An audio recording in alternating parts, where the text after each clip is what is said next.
Et bonjour, bonjour et bienvenue dans ce nouveau live de Planétéo. Je suis Théo et je vous accueille aujourd'hui sur ma planète pour un nouveau live de lecture. Et oui, aujourd'hui, et si on lisait Le Grand Maulne, écrit par Alain Fournier. C'est notre 8e live sur cette œuvre, et aujourd'hui nous lirons les chapitres 6 à 9 de la troisième partie.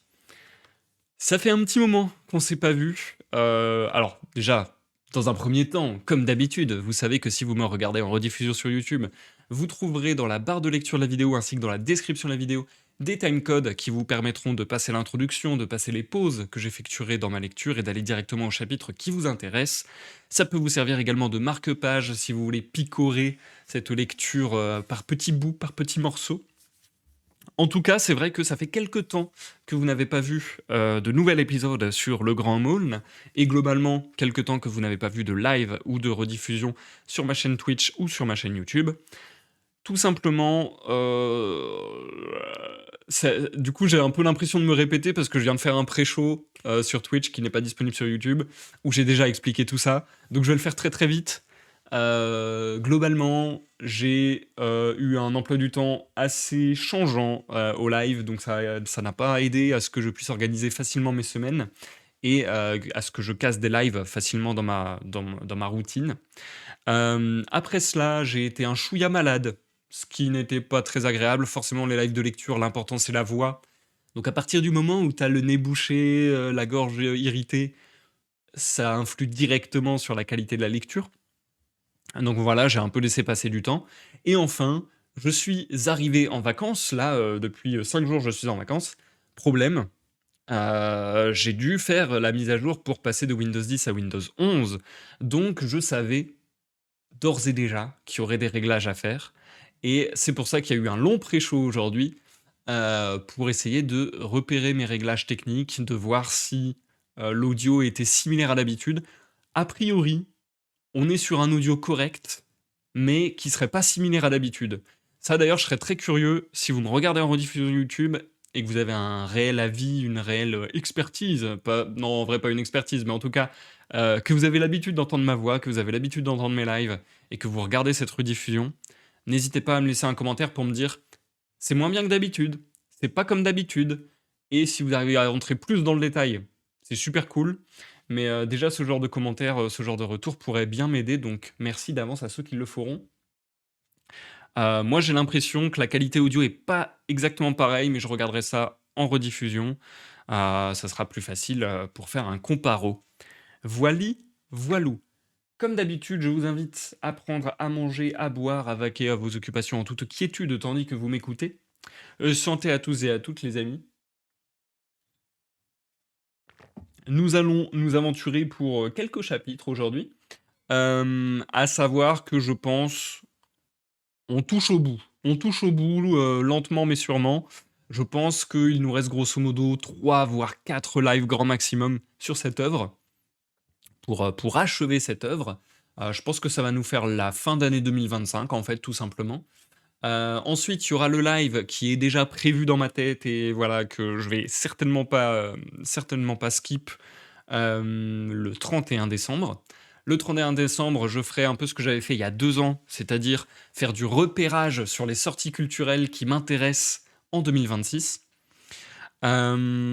Ensuite, il y a toujours Little Nightmares 3, donc là, c'est des lives de gaming que j'ai très envie de faire en live. On va essayer de faire ça. Normalement, je récupère un deuxième écran très bientôt. Donc voilà un peu l'ordre de priorité que je me donne en fait pour les lives. C'est finir la lecture du Grand Maul, enchaîner avec Little Nightmares 3 et ou faire le live du 31 décembre selon ce qui se présente en premier. Et je pense qu'on va essayer déjà dans un premier temps. Je sais que j'ai dit il y a quelques lives à peine que j'aimerais faire 2 lives par semaine, mais je pense que, étant donné que là ça fait déjà 3 semaines que j'en ai pas fait un seul, on va essayer déjà de reprendre un rythme d'un live par semaine. Ça serait déjà bien que j'arrive à me tenir à ça. Toujours avec cette nouvelle formule que j'avais mise en place, de faire des lives peut-être un chouïa plus courts, le but étant, in fine, de faire plus court mais plus régulier. Voilà, voilà. Si vous vous posez la question de quelle sera la prochaine lecture, ce n'est pas encore fixé à 100%.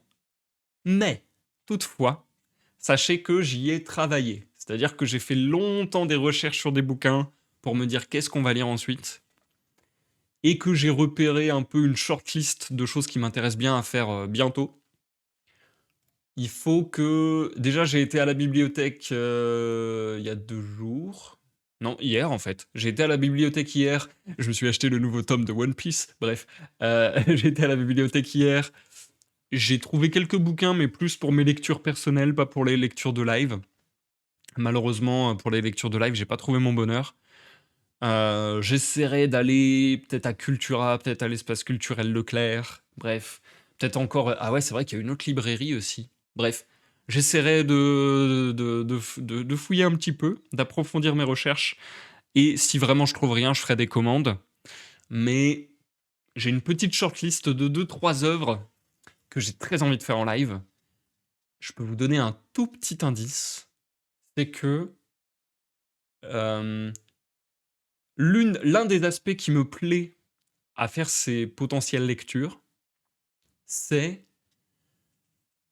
que ce sont des œuvres majeures, des œuvres ultra, ultra connues, ultra cool, et qu'on pourrait picorer. Qu'on pourrait picorer. Ça serait pas forcément un roman qui nous prend 10 lives, qui nous prend 20 lives, etc. Ça serait une œuvre qu'on pourrait séparer en petites parties et pas forcément tout faire d'un coup, pas forcément tout finir. Donc ça pourrait être même un fil rouge potentiellement. Je me suis dit ça aussi. Ça pourrait être, bah tiens, entre 2 lectures plus conséquentes, on va lire quelques morceaux de ces œuvres-là. Bref, du coup, ça me plaît assez, cette formule d'histoire plus courte, plus concise, et du coup plus facile à mettre en live en fait. Puisque quand je fais des lives de lecture sur L'homme qui rit de Victor Hugo, et ben ça nous prend des mois et des mois pour faire une, je crois, une vingtaine de vidéos quasiment, je crois, hein. Une vingtaine de vidéos de 2 heures de lecture, bon, c'est un peu costaud. Voilou. Sur ce, reprenons la lecture du Grand Maulne. La dernière fois, on s'était arrêté tout juste au moment où Madame de Galais et Augustin Maulne se retrouvent dans une fête organisée par l'oncle du narrateur. Donc c'est leur premier contact depuis extrêmement longtemps. Maulne n'a même pas besoin d'être introduit à Madame de Galais qu'elle le reconnaît instinctivement. J'ai envie de dire instantanément. Et voilà, c'était là où on en était. Que va-t-il se passer? Est-ce que leur sorte d'histoire d'amour va pouvoir se rebondir, se renouveler, se poursuivre? Ou est-ce qu'ils vont être interrompus? On va le découvrir.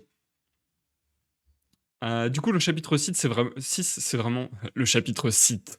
Il y a le chapitre Jedi et le chapitre Sith. Le chapitre Sith va être très très dark, attention. Le chapitre 6 se titre La partie de plaisir fin, puisqu'on avait déjà, si je ne m'abuse, fait la partie de plaisir, voire potentiellement la partie de plaisir suite, je sais plus. Bref, en tout cas, c'est la suite directe de ce que je viens de vous dire. Hop, on passe sur le setup lecture. Et je vous souhaite une bonne écoute à tous, que vous me regardiez en live sur Twitch ou en rediffusion sur YouTube. Je pense ne pas faire de pause, sauf si vraiment je suis très fatigué. Sinon, on se retrouve pour la fin du live. À tout à l'heure. Chapitre 6. La partie de plaisir. Fin. De nouveaux venus s'approchèrent presque aussitôt pour saluer Yvonne de Galais, et les 2 jeunes gens se trouvèrent séparés. Un malheureux hasard voulut qu'ils ne fussent point réunis pour le déjeuner à la même petite table. Mais Maulne semblait avoir repris confiance et courage. À plusieurs reprises, comme je me trouvais isolé entre Delouche et Monsieur de Galais, je vis de loin mon compagnon qui me faisait de la main un signe d'amitié. C'est vers la fin de la soirée seulement, lorsque les jeux, la baignade, les conversations, les promenades en bateau dans les temps voisins se furent un peu partout organisés, que Maulne, de nouveau, se trouva en présence de la jeune fille.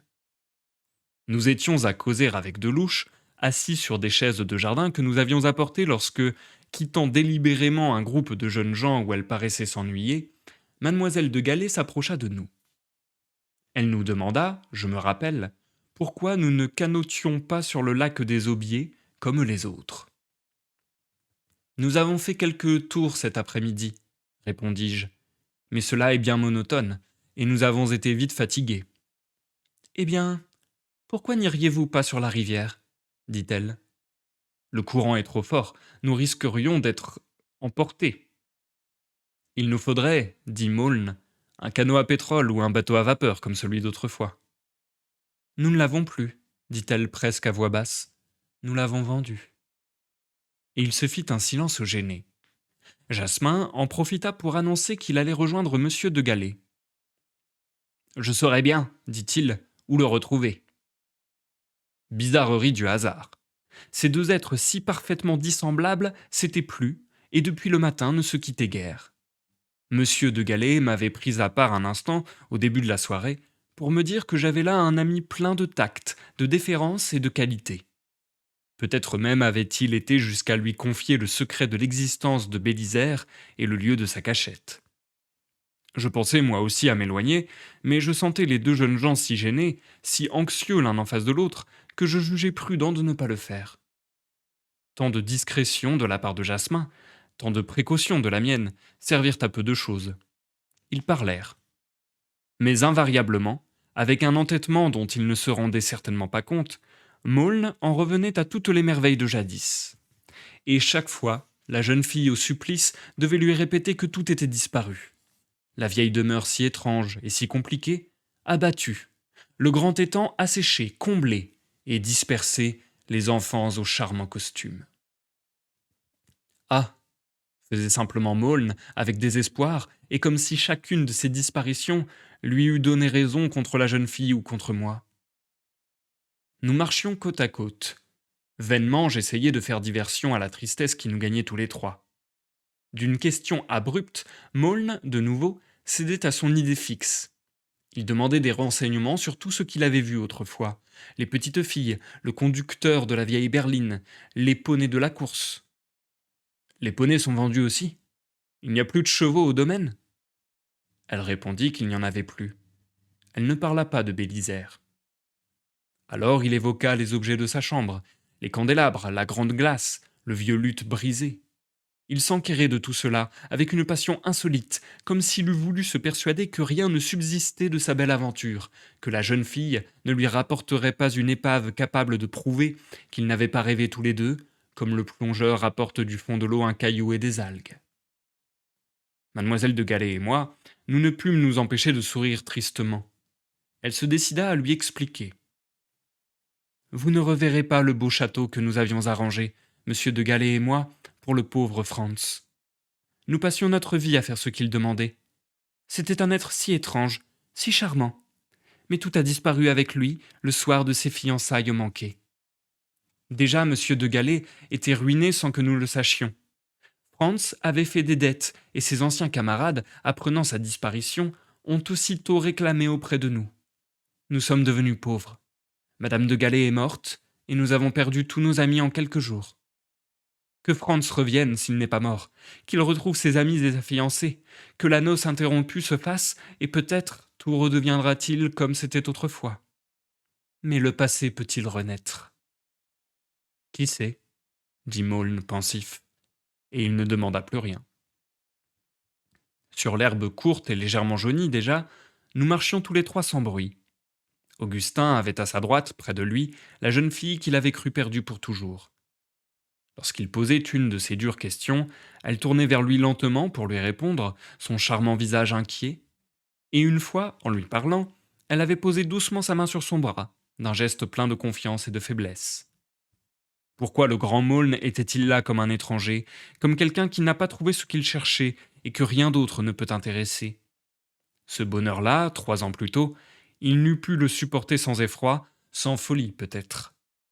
D'où venait donc ce vide, cet éloignement, cette impuissance à être heureux qu'il y avait en lui à cette heure? Nous approchions du petit bois où le matin monsieur de Galais avait attaché Bélisère.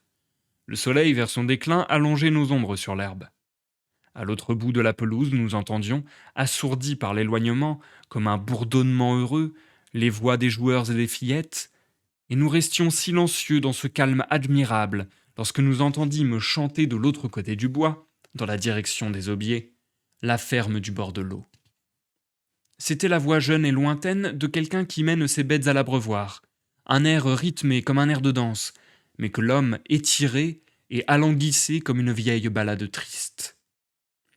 Mes souliers sont rouges, adieu mes amours, mes souliers sont rouges, adieu sans retour.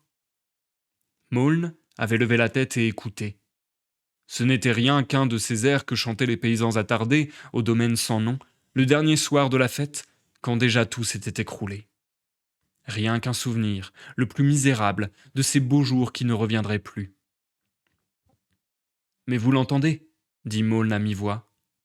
Oh, je vais aller voir qui c'est. Et tout de suite, il s'engagea dans le petit bois.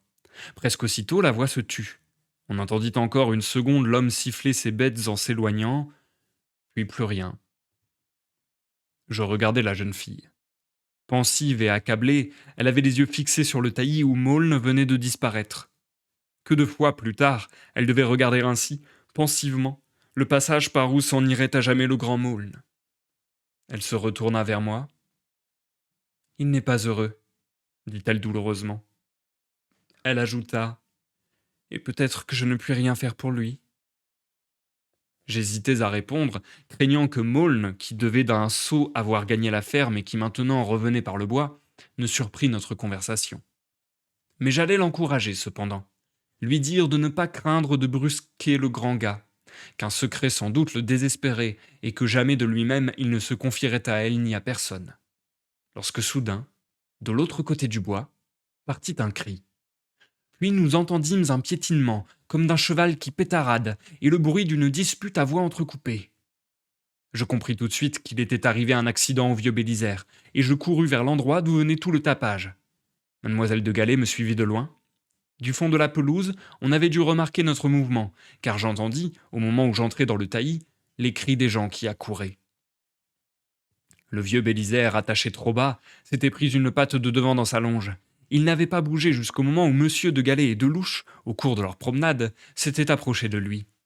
Effrayé, excité par l'avoine insolite qu'on lui avait donnée, il s'était débattu furieusement.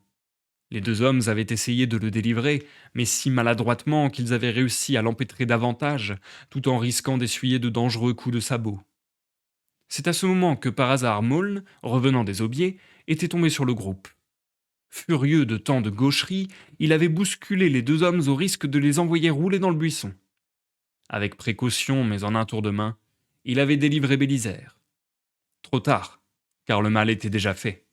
Le cheval devait avoir un air foulé, quelque chose de brisé peut-être, car il se tenait piteusement la tête basse, sa selle à demi désanglée sur le dos, une patte repliée sous son ventre et toute tremblante. Maulne penché, le tâtait et l'examinait sans rien dire. Lorsqu'il releva la tête, presque tout le monde était là, rassemblé, mais il ne vit personne. Il était fâché rouge. Je me demande, cria-t-il, qui a bien pu l'attacher de la sorte, et lui laisser sa selle sur le dos toute la journée? Et qui a eu l'audace de sceller ce vieux cheval, bon, tout au plus pour une carriole? Delouche voulut dire quelque chose, tout prendre sur lui. Tais-toi donc, c'est ta faute encore, je t'ai vu tirer bêtement sur sa longe pour le dégager. Et se baissant de nouveau, il se remit à frotter le jarret du cheval avec le plat de la main. Monsieur de Galais, qui n'avait rien dit encore, eut le tort de vouloir sortir de sa réserve. Il bégaya. Les officiers de marine ont l'habitude.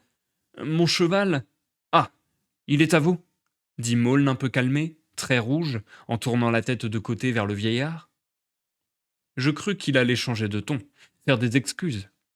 Il souffla un instant, et je vis alors qu'il prenait un plaisir amer et désespéré à aggraver la situation, à tout briser à jamais, en disant avec insolence « Eh bien, je ne vous fais pas mon compliment. » Quelqu'un suggéra « Peut-être que de l'eau fraîche, en le baignant dans le gué. » Il faut, dit Maulne sans répondre, emmener tout de suite ce vieux cheval, pendant qu'il peut encore marcher. Et il n'y a pas de temps à perdre. Le mettre à l'écurie et ne jamais plus l'en sortir. Plusieurs jeunes gens s'offrirent aussitôt, Mais mademoiselle de Galais les remercia vivement. Le visage en feu, prête à fondre en larmes, elle dit au revoir à tout le monde, et même à Maulne, décontenancé, qui n'osa pas la regarder.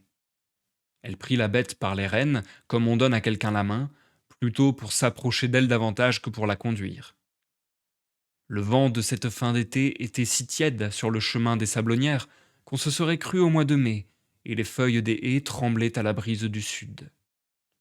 Nous la vîmes partir ainsi, son bras à demi sorti du manteau, tenant dans sa main étroite la grosse rêne de cuir. Son père marchait péniblement à côté d'elle. Triste fin de soirée. Peu à peu, chacun ramassa ses paquets, ses couverts. On plia les chaises, on démonta les tables. Une à une, les voitures chargées de bagages et de gens partirent, avec des chapeaux levés et des mouchoirs agités. Les derniers, nous restâmes sur le terrain avec mon oncle Florentin, qui ruminait comme nous sans rien dire, ses regrets et sa grosse déception. Nous aussi, nous partîmes, emportés vivement dans notre voiture bien suspendue par notre beau cheval alezan. La roue grinça au tournant dans le sable et bientôt, Moln et moi, qui étions assis sur le siège de derrière, nous vîmes disparaître sur la petite route l'entrée du chemin de traverse que le vieux Bélisaire et ses maîtres avaient pris. Mais alors mon compagnon, l'être que je sache au monde le plus incapable de pleurer, tourna soudain vers moi son visage bouleversé par une irrésistible montée de larmes.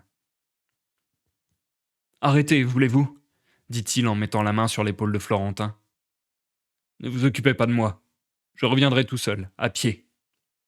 Et d'un bond, la main au garde-boue de la voiture, il sauta à terre.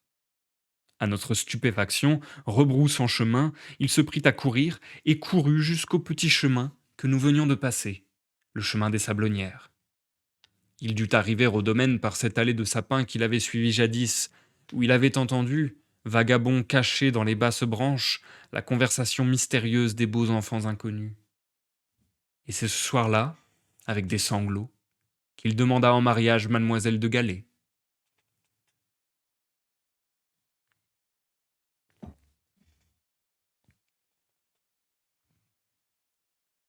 Chapitre 7. Le jour des noces. C'est un jeudi, au commencement de février, un beau jeudi soir glacé, où le grand vent souffle. Il est 3h30, 4 heures. Sur les haies auprès des bourgs, les lessives sont étendues depuis midi et sèchent à la bourrasque. Dans chaque maison, le feu de la salle à manger fait luire tout un reposoir de joujoux vernis. Fatigué de jouer, l'enfant s'est assis auprès de sa mère et il lui fait raconter la journée de son mariage. Pour celui qui ne veut pas être heureux, il n'a qu'à monter dans son grenier et il entendra jusqu'au soir siffler et gémir les naufragés. Il n'a qu'à s'en aller dehors, sur la route, et le vent lui rabattra son foulard sur la bouche comme un chaud baiser soudain qui le fera pleurer. Mais pour celui qui aime le bonheur, il y a, au bord d'un chemin boueux, la maison des Sablonnières, où mon ami Maulne est rentré avec Yvonne de Galais, qui est sa femme depuis midi. Les fiançailles ont duré 5 mois. Elles ont été paisibles, aussi paisibles que la première entrevue avait été mouvementée. Maulne est venu très souvent aux Sablonnières, à bicyclette ou en voiture. Plus de 2 fois par semaine, cousant ou lisant près de la grande fenêtre qui donne sur la lande et les sapins, mademoiselle de Galais a vu tout d'un coup sa haute silhouette rapide passer derrière le rideau, car il vient toujours par l'allée détournée qu'il a prise autrefois. Mais c'est la seule allusion, tacite, qu'il fasse au passé. Le bonheur semble avoir endormi son étrange tourment. De petits événements ont fait date pendant ces 5 calmes mois. On m'a nommé instituteur au hameau de Saint-Benoît-des-Champs. Saint-Benoît n'est pas un village, ce sont des fermes disséminées à travers la campagne, et la maison d'école est complètement isolée sur une côte au bord de la route. Je mène une vie bien solitaire. Mais en passant par les champs, il ne faut que 3/4 d'heure de marche pour gagner les Sablonnières. Delouche est maintenant chez son oncle, qui est entrepreneur de maçonnerie au Vieux-Nançay. Ce sera bientôt lui le patron. Il vient souvent me voir. Maulne, sur la prière de mademoiselle de Galais, est maintenant très aimable avec lui. Et ceci explique comment nous sommes là tous deux à rôder, vers 4 heures de l'après-midi, alors que les gens de la noce sont déjà tous repartis. Le mariage s'est fait à midi, avec le plus de silence possible, dans l'ancienne chapelle des Sablonnières qu'on n'a pas abattue, et que les sapins cachent à moitié sur le versant de la côte prochaine. Après un déjeuner rapide, la mère de Maulne, Monsieur Sorel et Émilie, Florentin et les autres sont remontés en voiture. Il n'est resté que Jasmin et moi. Nous errons à la lisière des bois qui sont derrière la maison des Sablonnières, au bord du grand terrain en friche, emplacement ancien du domaine aujourd'hui abattu. Sans vouloir l'avouer et sans savoir pourquoi, nous sommes remplis d'inquiétude. En vain, nous essayons de distraire nos pensées et de tromper notre angoisse en nous montrant, au cours de notre promenade errante, les boges des lièvres et les petits sillons de sable où les lapins ont gratté fraîchement, un collet tendu, la trace d'un braconnier. Mais sans cesse, nous revenons à ce bord du taillis d'où l'on découvre la maison silencieuse et fermée. Au bas de la grande croisée qui donne sur les sapins, il y a un balcon de bois, envahi par les herbes folles que couche le vent. Une lueur comme d'un feu allumé se reflète sur les carreaux de la fenêtre. De temps à autre, une ombre passe. Tout autour, dans les champs environnants, dans le potager, dans la seule ferme qui reste des anciennes dépendances, silence et solitude. Les métayers sont partis au bourg pour fêter le bonheur de leur maître. De temps à autre, le vent chargé d'une buée qui est presque de la pluie nous mouille la figure et nous apporte la parole perdue d'un piano. Là-bas, dans la maison fermée, quelqu'un joue. Je m'arrête un instant pour écouter en silence.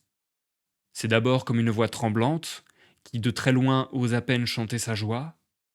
C'est comme le rire d'une petite fille, qui dans sa chambre a été chercher tous ses jouets et les répand devant son ami. Je pense aussi à la joie craintive encore d'une femme qui a été mettre une belle robe et qui vient la montrer et ne sait pas si elle plaira. Cet air que je ne connais pas, c'est aussi une prière, une supplication au bonheur de ne pas être trop cruel, un salut et comme un agenouillement devant le bonheur. Je pense, ils sont heureux enfin. Maulne est là-bas près d'elle. Et savoir cela, en être sûr, suffit au contentement parfait du brave enfant que je suis. À ce moment, pardon, à ce moment, tout absorbé, le visage mouillé par le vent de la plaine comme par l'embrun de la mer, je sens qu'on me touche l'épaule. Écoute, dit Jasmin tout bas. Je le regarde. Il me fait signe de ne pas bouger, et lui-même, la tête inclinée, le sourcil froncé, il écoute. Chapitre 8. L'appel de Franz. Ouh! Cette fois, j'ai entendu. C'est un signal, un appel sur 2 notes, haute et basse, que j'ai déjà entendu jadis. Ah, je me souviens, c'est le cri du grand comédien, lorsqu'il hélait son jeune compagnon à la grille de l'école. C'est l'appel à quoi Franz nous avait fait jurer de nous rendre, n'importe où et n'importe quand. Mais que demande-t-il ici, aujourd'hui, celui-là? Cela vient de la grande sapinière à gauche, dis-je à mi-voix. C'est un braconnier, sans doute. Jasmin secoue la tête. Tu sais bien que non, dit-il. Puis, plus bas. Ils sont dans le pays, tous les deux, depuis ce matin. J'ai surpris Ganache à 11 heures en train de guetter dans un champ auprès de la chapelle. Il a détalé en m'apercevant. Ils sont venus de loin, peut-être à bicyclette, car il était couvert de boue jusqu'au milieu du dos. Mais que cherche-t-il? Je n'en sais rien, mais à coup sûr, il faut que nous les chassions. Il ne faut pas les laisser rôder aux alentours, ou bien toutes les folies vont recommencer. Je suis de cet avis, sans l'avouer. Le mieux, dis-je, serait de les joindre, de voir ce qu'ils veulent et de leur faire entendre raison. Lentement, silencieusement, nous nous glissons donc en nous baissant à travers le taillis jusqu'à la grande sapinière, d'où part, à intervalles réguliers, ce cri prolongé, qui n'est pas en soi plus triste qu'autre chose, mais qui nous semble à tous les deux de sinistre augure. Il est difficile, dans cette partie du bois de sapin, où le regard s'enfonce entre les troncs régulièrement plantés, de surprendre quelqu'un et de s'avancer sans être vu. Nous n'essayons même pas. Je me poste à l'angle du bois. Jasmin va se placer à l'angle opposé, de façon à commander comme moi, de l'extérieur, 2 des côtés du rectangle, et à ne pas laisser fuir l'un des bohémiens sans le héler. Ces dispositions prises, je commence à jouer mon rôle d'éclaireur pacifique, et j'appelle. Franz! Franz, ne craignez rien, c'est moi, Sorel. Je voudrais vous parler. Un instant de silence. Je vais me décider à crier encore, lorsque, au cœur même de la sapinière, où mon regard n'atteint pas tout à fait, Une voix commande: Restez où vous êtes, il va venir vous trouver. Peu à peu, entre les grands sapins que l'éloignement fait paraître serrés, je distingue la silhouette du jeune homme qui s'approche. Il paraît couvert de boue et mal vêtu. Des épingles de bicyclette serrent le bas de son pantalon. Une vieille casquette à encre est plaquée sur ses cheveux trop longs. Je vois maintenant sa figure amaigrie. Il semble avoir pleuré. S'approchant de moi résolument: Que voulez-vous demande-t-il d'un air très insolent. Et vous-même, Franz, que faites-vous ici? Pourquoi venez-vous troubler ceux qui sont heureux? Qu'avez-vous à demander? Dites-le. Ainsi interrogé directement, il rougit un peu, balbutie, répond seulement: Je suis malheureux, moi. Je suis malheureux. Puis, la tête dans le bras, appuyé à un tronc d'arbre, il se prend à sangloter amèrement. Nous avons fait quelques pas dans la sapinière. L'endroit est parfaitement silencieux. Pas même la voix du vent que les grands sapins de la lisière arrêtent.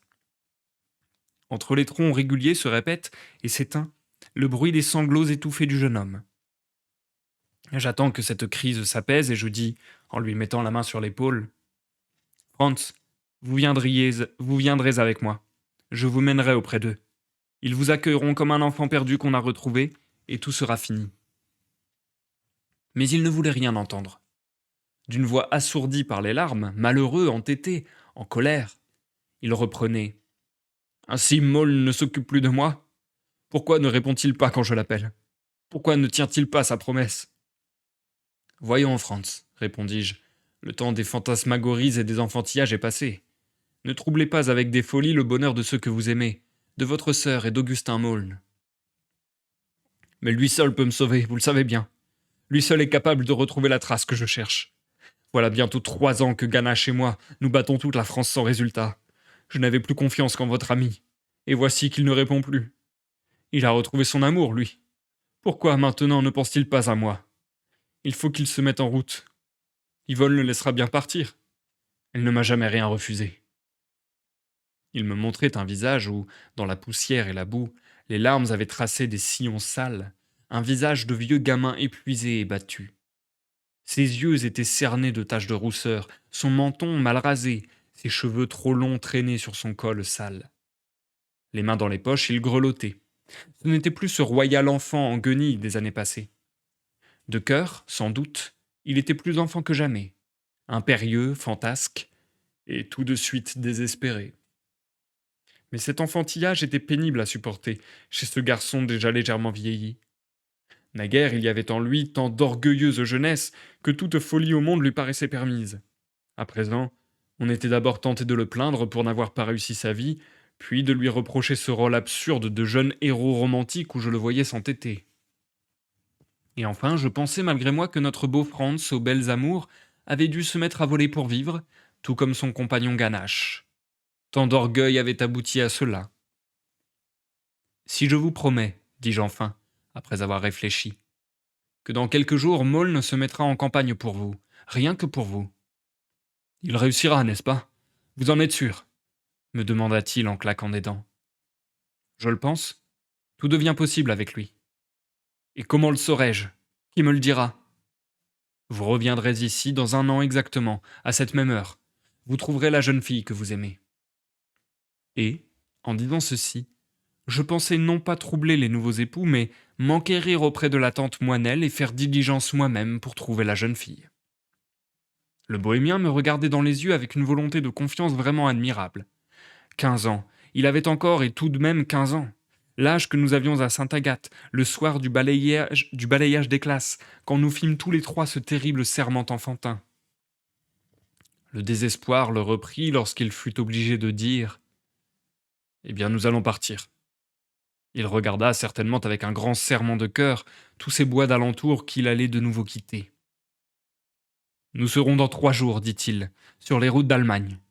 Nous avons laissé nos voitures au loin. Et depuis 30 heures, nous marchions sans arrêt. Nous pensions arriver à temps pour Maulne, avant le mariage, et chercher avec lui ma fiancée, comme il a cherché le domaine des Sablonnières. Puis, repris par sa terrible puérilité, « Appelez votre Delouche, dit-il en s'en allant, parce que si je le rencontrais, je serais affreux. Peu à peu, entre les sapins, je vis disparaître sa silhouette grise. J'appelai Jasmin, et nous allâmes reprendre notre faction. Mais presque aussitôt, nous aperçûmes, là-bas, Augustin qui fermait les volets de la maison, et nous fûmes frappés par l'étrangeté de son allure.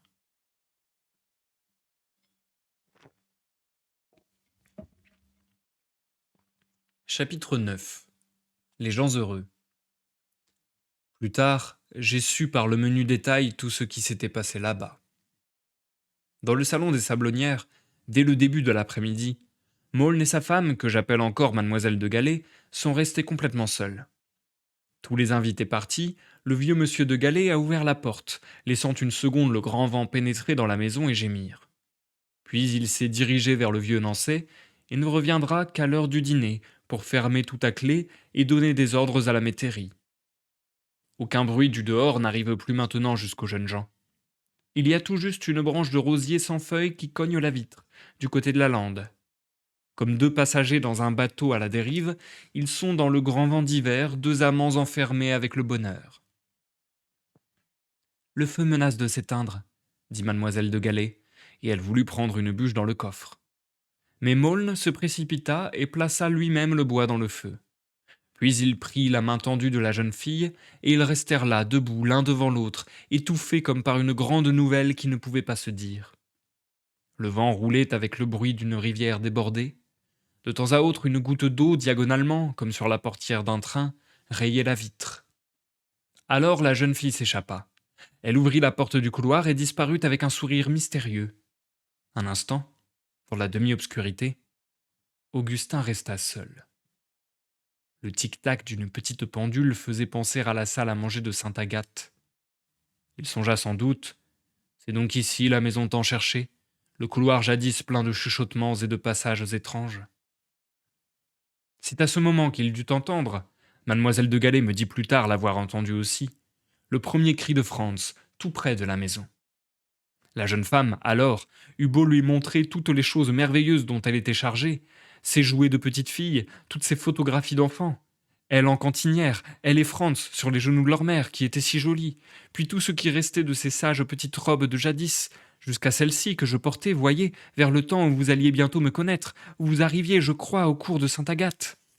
Maulne ne voyait plus rien, et n'entendait plus rien. Un instant pourtant, il parut ressaisi par la pensée de son extraordinaire, inimaginable bonheur. Vous êtes là, dit-il sourdement, comme si le dire seulement donnait le vertige. Vous passez auprès de la table et votre main s'y pose un instant. Et encore, ma mère, lorsqu'elle était jeune femme, penchait ainsi légèrement son buste sur sa taille pour me parler. Et quand elle se mettait au piano... Alors mademoiselle de Galais proposa de jouer avant que la nuit ne vînt. Mais il faisait sombre dans ce coin du salon, et l'on fut obligé d'allumer une bougie. L'abat-jour rose sur le visage de la jeune fille augmentait ce rouge dont elle était marquée aux pommettes et qui était le signe d'une grande anxiété. Là-bas, à la lisière du bois, je commençais d'entendre cette chanson tremblante que nous apportait le vent, coupée bientôt par le second cri des deux fous, qui s'étaient rapprochés de nous dans les sapins. Longtemps, Maulne écouta la jeune fille en regardant silencieusement par une fenêtre. Plusieurs fois, il se tourna vers le doux visage plein de faiblesse et d'angoisse. Puis il s'approcha d'Yvonne, et très légèrement, il mit sa main sur son épaule. Elle sentit doucement peser auprès de son cou cette caresse à laquelle il aurait fallu savoir répondre. Le jour tombe, dit-il enfin. Je vais fermer les volets, mais ne cessez pas de jouer. Que se passa-t-il alors dans ce cœur obscur et sauvage ? Je me le suis souvent demandé, et je ne l'ai su que lorsqu'il fut trop tard. Remords ignorés, regrets inexplicables, peur de voir s'évanouir bientôt entre ses mains ce bonheur inouï qu'il tenait si serré. Et alors tentation terrible de jeter irrémédiablement à terre, tout de suite, cette merveille qu'il avait conquise. Il sortit lentement, silencieusement, après avoir regardé sa jeune femme une fois encore. Nous le vîmes de la lisière du bois, fermer d'abord avec hésitation un volet, puis regarder vaguement vers nous, en fermer un autre, et soudain s'enfuir à toutes jambes dans notre direction. Il arriva près de nous avant que nous eussions pu songer à nous dissimuler davantage. Il nous aperçut comme il allait franchir une petite haie récemment plantée et qui formait la limite d'un pré. Il fit un écart. Je me rappelle son allure hagarde, son air de bête traquée. Il fit mine de revenir sur ses pas pour franchir la haie du côté du petit ruisseau. Je l'appelai. Maulne! Augustin! Mais il ne tournait même pas la... Mais il ne tournait pas même la tête. Alors, persuadé que cela seulement pourrait le retenir, Franz est là! Criai-je. Arrête! Il s'arrêta enfin, haletant et sans me laisser le temps de préparer ce que je pourrais dire. Il est là, dit-il. Que réclame-t-il? Il est malheureux, répondis-je. Il venait te demander de l'aide pour retrouver ce qu'il a perdu. Ah, fit-il, baissant la tête. Je m'en doutais bien. J'avais beau essayer d'endormir cette pensée-là. Mais où est-il? Raconte, vite. Je dis que Franz venait de partir et que certainement on ne le rejoindrait plus maintenant. Ce fut pour Maul une grande déception. Il hésita, fit 2 ou 3 pas, s'arrêta. Il paraissait au comble de l'indécision et du chagrin. Je lui racontai ce que j'avais promis en son nom au jeune homme. Je dis que je lui avais donné rendez-vous dans 1 an, à la même place. Augustin, si calme en général, était maintenant dans un état de nervosité et d'impatience extraordinaire. Ah, pourquoi avoir fait cela? Dit-il. Mais oui, sans doute je puis le sauver. Mais il faut que ce soit tout de suite. Il faut que je le voie, que je lui parle, qu'il me pardonne et que je répare tout. Autrement, je ne peux plus me présenter là-bas. Et il se tourna vers la maison des Sablonnières. Ainsi, dis-je, pour une promesse enfantine que tu lui as faite, tu es en train de détruire ton bonheur. Ah, si ce n'était que cette promesse, fit-il. Et ainsi je connus qu'autre chose liait les 2 jeunes hommes, mais sans pouvoir deviner quoi. En tout cas, dis-je, il n'est plus temps de courir. Ils sont maintenant en route pour l'Allemagne. Il allait répondre lorsqu'une figure échevelée à garde se dressa entre nous. C'était mademoiselle de Galais. Elle avait dû courir, car elle avait le visage baigné de sueur. Elle avait dû tomber et se blesser, car elle avait le front écorché au-dessus de l'œil droit et du sang figé dans les cheveux.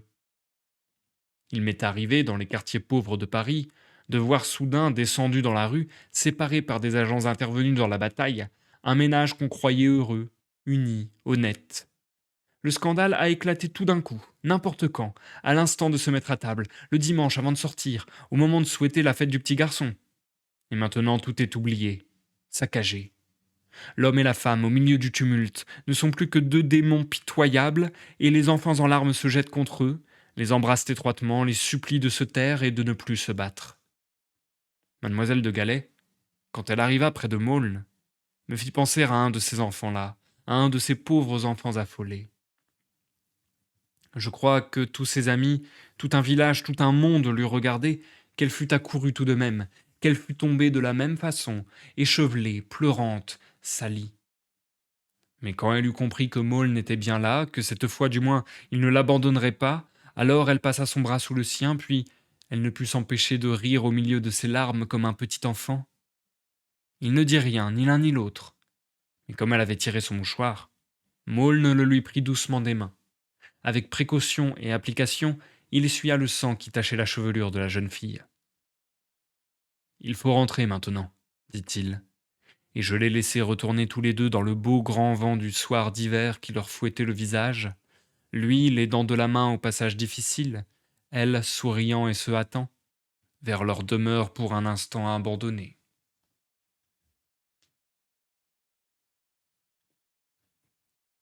Et c'est la fin du chapitre 9 de la 3e partie. Ça sera donc également la fin de la lecture pour aujourd'hui. Nous passons à l'outro du live, les amis.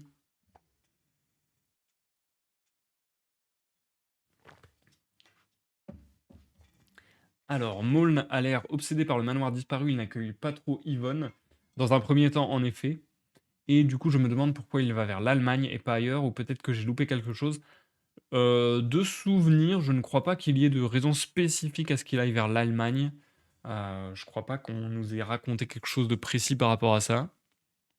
En tout cas, même si on nous l'a raconté, je pense que c'est pas un élément très important. Et le fait qu'il ait été obsédé par le manoir disparu avant d'accueillir Yvonne, c'était bien vu.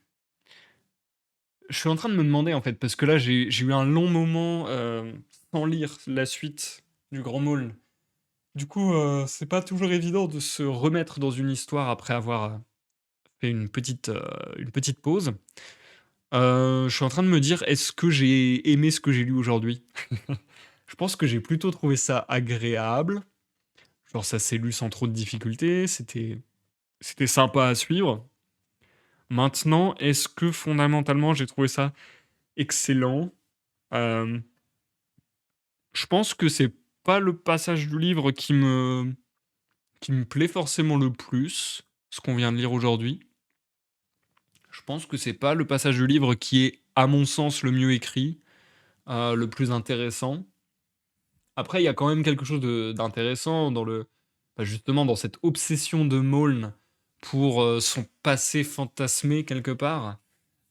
Et puis encore une fois, j'aime bien aussi cette liberté de l'auteur à faire des ellipses, à faire des gros sauts dans le temps et de dire, «Bon, bah, ça y est, maintenant, enfin, comment dire? C'est très abrupt même à la fin d'un chapitre de juste mettre une phrase pour dire: «Bah, en fait, il est sorti de la calèche, il est allé, choper, enfin il est allé choper, il est allé, courir après, mademoiselle de Gallet, et il l'a demandé en mariage» et là, paf, ellipse.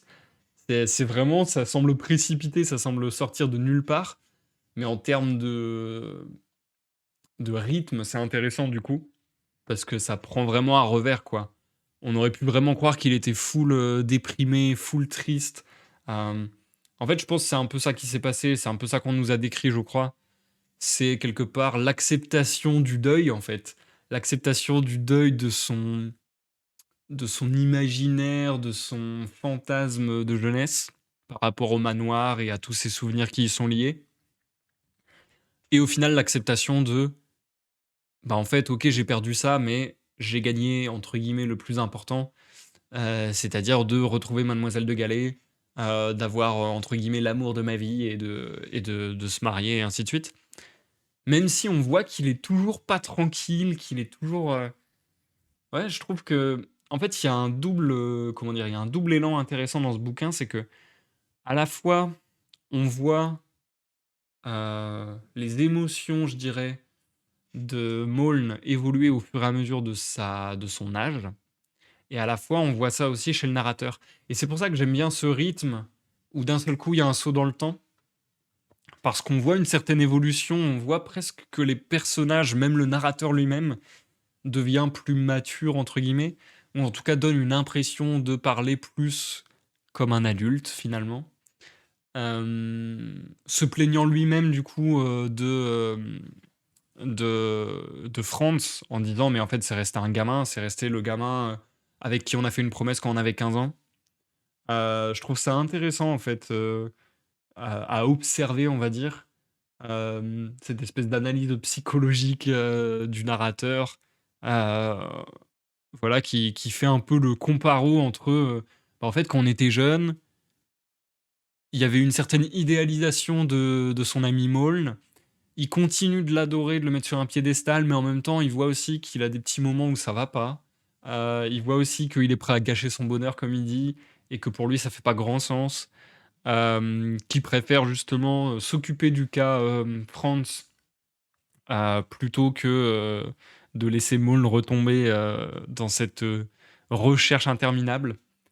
Donc en fait, je trouve, c'est grave intéressant de voir, quelque part, ce trio de personnages à différents temps de leur vie évoluer et avoir une sorte de recul sur les choses.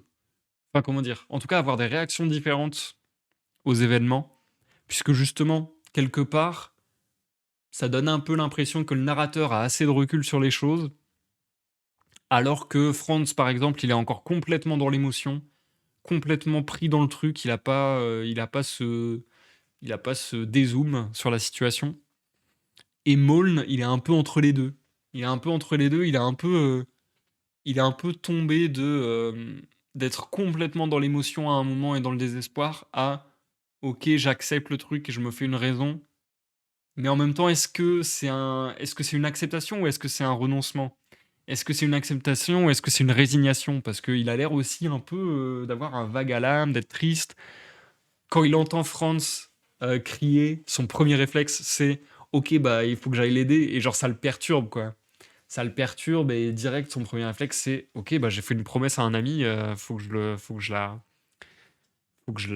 l'honore, même si ça met, à mal, ma vie actuelle». Hem, donc vraiment, son ami qui sort de nulle part après des années et cetera, quoi. Donc ouais, il y a tout ce tumulte-là qui est intéressant de voir, les différentes manières quelque part de grandir, des 3 personnages. C'est assez intéressant. Oui, Maul a l'air de vouloir retrouver exactement le même lieu, même ambiance, même jeune fille, mais tout a changé, le temps a détruit le décor et transformé les gens. Oui, voilà, exactement, exactement. C'est pour ça que de toute façon, on l'a déjà dit, mais le Grand Maul, c'est vraiment une œuvre, on le sent, où il y a beaucoup, beaucoup, un ton, nostalgique slash mélancolique. Il y a vraiment quelque chose, sur, qui était un peu plus charmant et un peu plus beau, si je peux dire, un peu plus merveilleux au début de l'œuvre. Au début, il y avait vraiment presque quelque chose de se souvenir de: «Ah, l'enfance, c'était beau», mais il y avait quelque chose de merveilleux là-dedans. Là, on est plus, je trouve, dans une ambiance de: «Ah, la beauté est passée et qu'est-ce qu'on fait de ça, quoi?» C'est peut-être un peu plus, ouais, mélancolique, un peu plus sombre finalement, maintenant, ce souvenir-là. Enfin bref, je pense qu'on va s'arrêter pour aujourd'hui. Moi, ce que je vais faire, c'est que je vais écouter la rediffusion de ce live pour voir si la qualité, sonore, si je peux dire, du live me convient, me satisfait. Si ça me satisfait, je reviendrai en live très bientôt pour la suite du Grand Maul. Si ça me satisfait pas, et ben, soit j'essaierai de faire des réglages en off, soit je ferai un live spécial, technique, on va dire. Donc je me répète, si vous m'avez regardé en rediffusion sur YouTube, comme d'habitude, n'hésitez pas à laisser un like ou un dislike selon votre appréciation de la vidéo. N'hésitez pas à laisser des commentaires, à vous abonner et tutti quanti. Et spécifiquement pour cette vidéo, n'hésitez pas à me faire des retours, des commentaires sur la qualité sonore, sur est-ce que le son vous semble similaire au live précédent? Est-ce que ça vous perturbe pas trop? Est-ce qu'il n'y a pas un changement de volume, de caractérisation du son, etc. Bref, si vous pouvez me faire ce genre de retour, c'est super gentil. Je me suis coupé le doigt et c'est insupportable. Bref, voilà un peu ce que j'avais à vous dire. Ça m'a fait plaisir de refaire un live. Comme je vous disais, en plus, je suis en train de mettre au point une nouvelle méthode d'organisation. Le mec qui fait ça tous les 2 mois, tu sais, mais je suis en train de mettre au point une nouvelle méthode d'organisation dont je vous parlerai peut-être dans un live futur, qui sait? Peut-être un nouveau live in my head, à venir. Mais en tout cas, je suis en train de mettre en place quelque chose, et j'espère que ça va m'aider à garder le cap de faire un live par semaine au minimum, potentiellement plus. Mais si j'arrivais à me tenir à un live par semaine, ça serait déjà vraiment cool. Tu reviens quand en live? Jeudi prochain, même heure? Bah, jeudi, là, pour le coup, c'est vraiment dépendant de ce que je pense de mes réglages parce que, selon mes réglages, enfin, selon que j'ai des réglages ou non à faire, je ferai pas le live au même moment. Mais je saurais pas vous dire, ça sera un peu quand j'en ai l'occasion, quand j'en ai l'envie, la motivation. Je vous mens pas aussi que même si on peut se dire que les vacances, c'est une bonne occasion de faire des lives, bah, en fait, j'ai plutôt envie de rien foutre là. J'ai vraiment envie de décompresser au max. Donc j'ai des vacances, je suis en vacances pour encore une semaine, mais c'est vrai que j'ai plutôt envie de pas faire grand chose, à vrai dire, de me reposer surtout. Et du coup, alors attendez, j'ai vite fait mes emplois du temps, mais mmh, j'ai vite fait mes emplois du temps, donc je peux peut-être vous dire un peu, mais ça va être compliqué. Disons que je suis en vacances jusqu'au 12. Donc jusqu'au 12, il y a de fortes chances que je refasse un live. Et je vous posterai ça sûrement sur Facebook, Twitter et Discord comme d'hab. Et après le 12, alors je travaille le samedi, le dimanche. Je travaille tac tic tac tac. Là, je travaille, mais est-ce que j'ai le temps? Potentiellement, parce qu'il y a des moments où je travaille, mais où j'ai quand même le temps. Bref, après ça sera potentiellement jeudi 18, vendredi 19 où j'aurai le plus de temps, je pense. Après, je dis des trucs à la louche, hein, vraiment, mais ouais, ce sera à peu près ça, je pense. Et après, éventuellement, est-ce que je fais un live à Noël? Je sais pas, mais en tout cas, je suis libre. Le 26 décembre, je suis libre aussi. Le 28 décembre, ça le fait. Et du coup, après ça, je pourrais à nouveau faire un live. Potentiellement mardi, mercredi, 30 et 31 décembre. De toute façon, 31 décembre, je vous ai dit que j'en ferai forcément un, avec les sorties culturelles de l'année 2026 qui m'intéressent. Donc voilà, bon, a priori, voilà, avec tout ce que je viens de vous dire, on peut partir sur le fait que pendant mes vacances, il y aura sûrement encore au moins un live. Et jusqu'à la fin de l'année, on peut considérer qu'il y aura entre, selon le temps que j'arrive à dégager et la motivation que j'ai, on peut considérer qu'il y aura environ un live par semaine, je pense, au minimum. Donc ouais, jusqu'à la fin de l'année, peut-être encore entre 3 et 5 lives, ça serait bien. Un truc comme ça. Euh, Dans tous les cas, comme je disais, le live du 31 décembre, je le fais à coup sûr. Sauf si vraiment je suis à l'agonie ou que je suis, je sais pas moi, qu'il y a un drame dans ma famille ou j'en sais rien, bref. Normalement, 31 décembre, je fais un live à coup sûr. Pendant l'ensemble de tes lives, tu as déjà lu combien de livres? À une époque, ça tournait bien, ça a dû te faire une bonne culture générale. Je sais pas si ça me fait une bonne culture générale parce que des bouquins, il y en a tellement des tonnes et des tonnes. Et j'ai beaucoup plus lu hors live qu'en live aussi. Euh, pendant mes lives, si je dis pas de bêtises, on doit être aux alentours de. Ah, je ne suis plus sûr, je crois que c'est 88. La dernière fois que j'avais compté, je sais qu'on avait fait plus de 84 lectures. Plus de 80, c'est sûr. Après, je sais plus exactement, mais voilà. Donc, on a fait plus de 80 lectures en live. Mais après, par exemple, si vous allez sur mon compte Babelio, j'arrive pas loin des 800 lectures. Alors après, c'est pas que des romans, hein. Dans les 800 lectures, il y a des mangas, il y a des comics, etc. Donc voilà, c'est tout horizon et c'est aussi parfois des textes bien plus courts, voire des BD qui, du coup, forcément des textes encore bien plus courts. Je me suis pas tapé 800 livres de classiques de la littérature française, machin. Bref. Mais ouais, j'ai lu beaucoup plus hors live qu'en live. Mais c'est vrai que je suis grave content de me dire qu'on a autant lu en live. Je trouve ça fou en fait. Je trouve ça assez fou. Et ouais, ouais, elles sont toutes sur YouTube, ouais. Elles sont toutes sur YouTube. Je crois pas qu'il y ait d'exception. Je crois bien qu'elles sont toutes sur YouTube. Allez, sur ce, je vous souhaite une bonne fin de journée, une bonne fin de semaine à tous. Merci d'être passé. Merci encore beaucoup, Algo et Christophe Maé. Pas Christophe, attention. Christophe Maé, pour vos retours sur le son. Et je vous dis à tout vite pour de nouvelles amusements. Le mec sait plus parler, c'est fini. Pour de nouveaux amusements, pour de nouvelles lectures et autres petits plaisirs. Bye bye, des bisous et tchou.